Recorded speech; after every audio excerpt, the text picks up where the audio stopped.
A zero-sum game?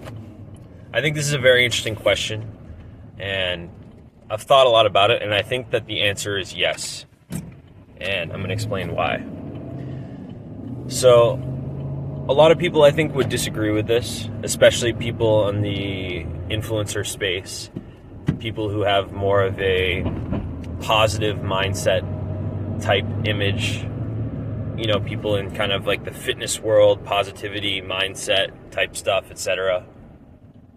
They think that the world is positive sum a lot of times, right? Or even like influencers who are like, you know, motivational and etc. They think the world is positive sum because, and the argument that they give is a good argument, right? It's that if you, like, I always think a good example is like sales.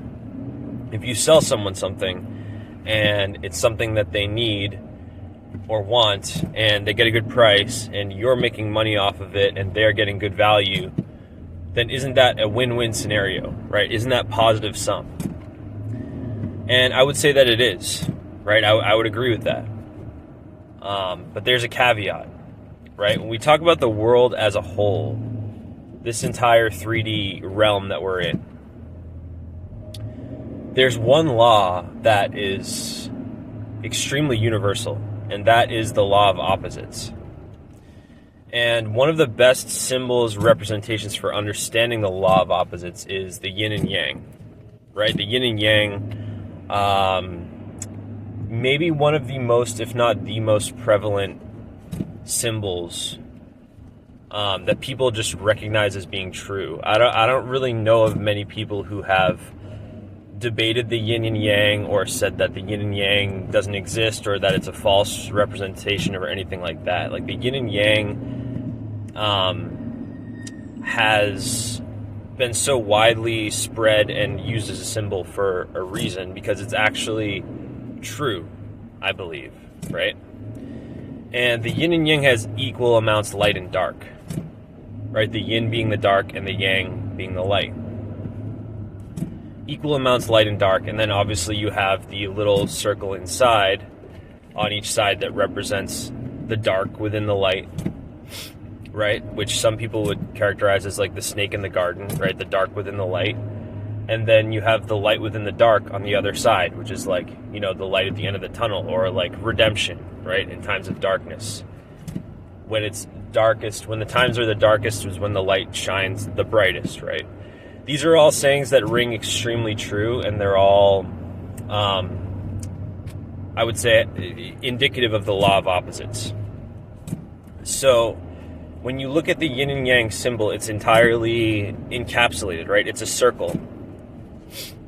And so it encapsulates everything, right? And a circle is like a zero.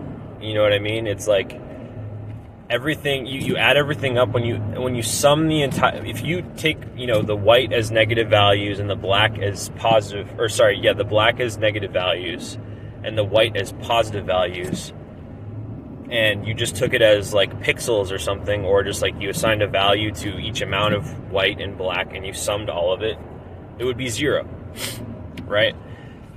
So what does that mean? So why do we have win-wins? Why do we have these business deals? Why do we have these friendships, these relationships where we feel like we can create these win-win scenarios, which are so important for elevating our consciousness and furthering ourselves in life, right? Now, this is the thing that might be uncomfortable to some of you, but the reality is that for you to win, someone else has to lose. Someone else in the world has to lose. Okay, so it may not even be proximal to you. It may not be someone that's close to you. You know, like a good example might be, you know, a lot of us live in America or in Western Europe, or, you know, you name it, a place where there's a lot of infrastructure and amenities, and we're not struggling to get food and water or access to running water, plumbing, electricity, etc., right? Where we have all these basic things covered. So in order for there to be that, there has to be people that don't have that. In order for there to be rich people, rich countries, there has to be poor countries. And it has to even out. So the the benefits that some people receive have to be evened out by the struggles of others. Okay, this is a very uncomfortable truth. This is why people grapple with God. Like, there's so much money in the world. There's all these billionaires. Why are people still struggling? Why are there people there who are still starving? And if we were to just change the way that we structured our system, then we could solve all these problems and everyone would be okay, right? The rising tide would raise all ships. But that's not actually how it works, right? With a rising tide swallows some ships. Some ships aren't able to handle the rising tide, right? So this is like an eternal law, and you can't just simply break it because you decided it's beneficial. Like, this is the way that things work. And this is why I don't think we'll ever have a situation where everyone's lifted up and everyone's out of poverty and no one's suffering and these kinds of things. This kind of utopia. This is why the utopia is one of the most dangerous beliefs or visions that you can have, is because it's untrue.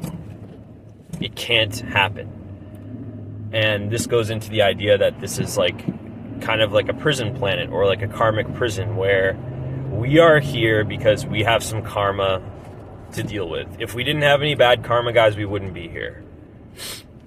Right? This is something that some religions get right, like the concept of the original sin, right?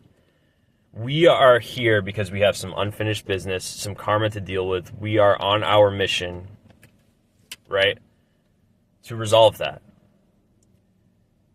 And that's why it's important to realize that the world is zero-sum, but you as a soul, the one thing that's not zero-sum in this world is you as a soul.